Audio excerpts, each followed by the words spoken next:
How's it going, guys, and welcome back to Finding Charizard, and we are back with another video today. But this time around I'm going to be telling you how not to invest in Japanese Pokemon cards right now. So as a lot of you guys know, the Japanese market is performing very crazy at the minute. We're seeing some really inflated prices on war cards, and some of these sealed products are going for astronomical prices at the minute. And I'm going to be telling you what to do right now, how the market is standing, and how to avoid not getting stung by overpaying with these sealed products and some of these war cards.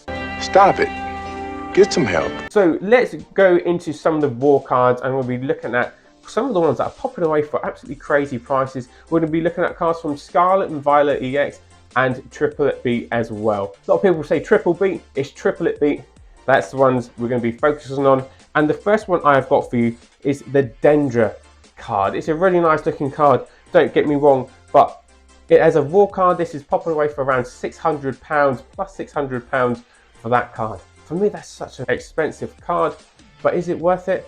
I don't know. But if you're wanting to buy this in the PSA 10, you're looking to pay over £1,500 for it.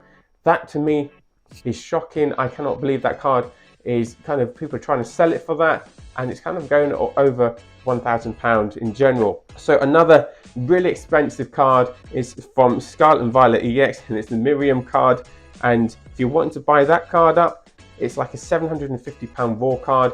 People are paying around that kind of price for this card, which is, again, it's very inflated. And in a PSA 10, people are trying to sell this for over £1,000 as well, and some have been going.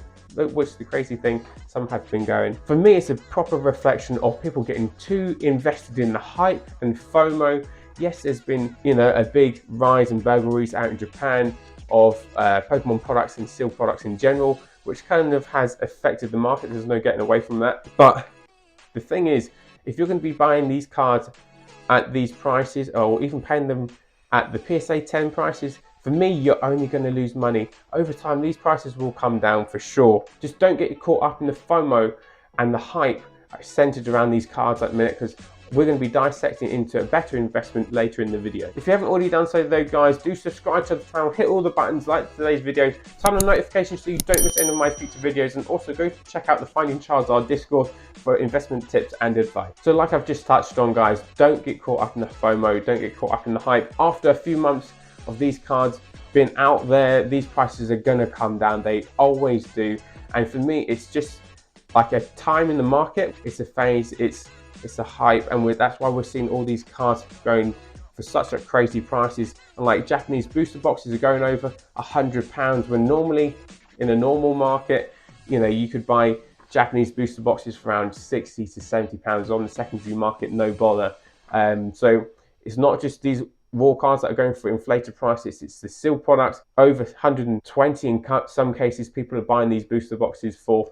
But for me, you just have to wait, ride out this market, ride out the time, ride out this era, and then come back to these products, because at the minute there's other things that you should be focusing on that I'm going to touch on later in the video as well. But it might be a time to look at other sets, older sets, and pick up raw cards rather than going for what's going on at the minute. Avoid the train, avoid the hype and FOMO. I am the one, the way your son don't need a gun to get. And a lot of the time, when there is a lot of hype, a lot of FOMO centered around certain things within the Pokemon market, like we're seeing with Scarlet EX and Triplet Beat, there is an opportunity to focus your attention on different things. And one of those things you have got to be looking at right now, keeping with Japanese, is V-Star Universe. V-Star Universe is here in the UK. You can pick up booster boxes for £70 now. And I mentioned, what is it, about 2 months ago, when these prices were, or just before Christmas, say 3 months ago or so, that these prices were going to come down. It always happens. These boxes were popping away for over £100 before Christmas, and now we're seeing them down to 70. Look at this one on screen here, £70. This is what I'm telling you guys, you have to ride out the wave. You've got to ride out the storm.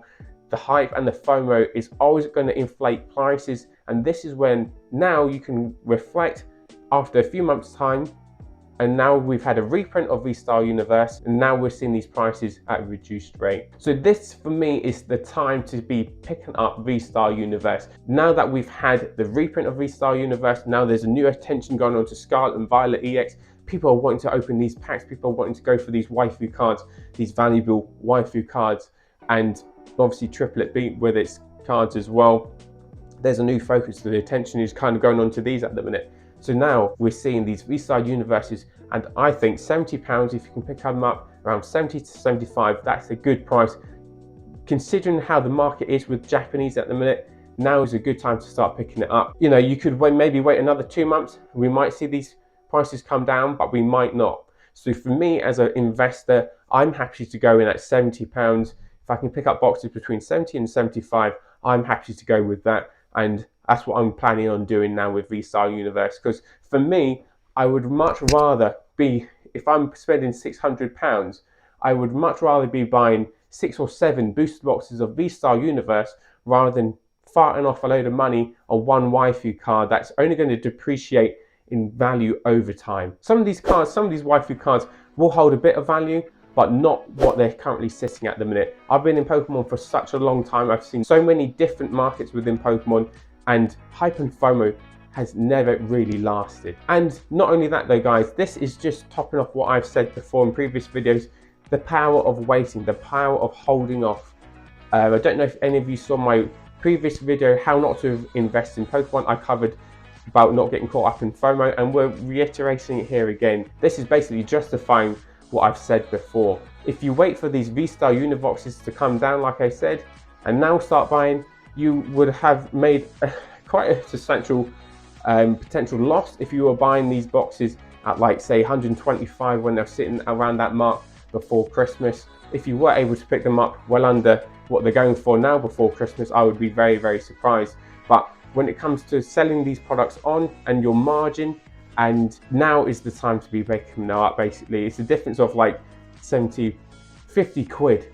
If you bought them at 120 and now you're able to buy them at 70, that's a difference of 50 quid, and that's a big reflection on your margin when it comes to selling the V-Star Uniboxes later in the future. So just to highlight and summary, I think these waifu cards are going to come down in price.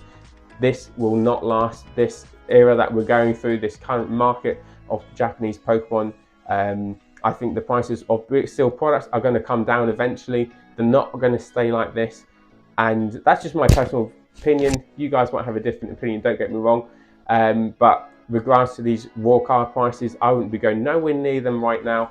Like I said, the play for me at the minute is with V-Star Universe. Considering we can get them for around 70 to 75 pounds, that's where I'm going to be investing my money, because I think V-Star Universe in the long term is going to be the one that's going to perform very, very strongly in the future. We've seen it with Crown Zenith. Crown Zenith has been obviously very, very popular, and picking up some of the Pokemon Center Elite Trainer boxes, they're the play for Crown Zenith, the English side of the V-Star Universe. But that is everything I've got for you today, guys. Really hope you enjoyed today's video. There's a lot of things to take from it as well, and the power of waiting, guys. That's all I can say. But anyway, guys, subscribe for more Pokemon videos, and I will see you guys again soon.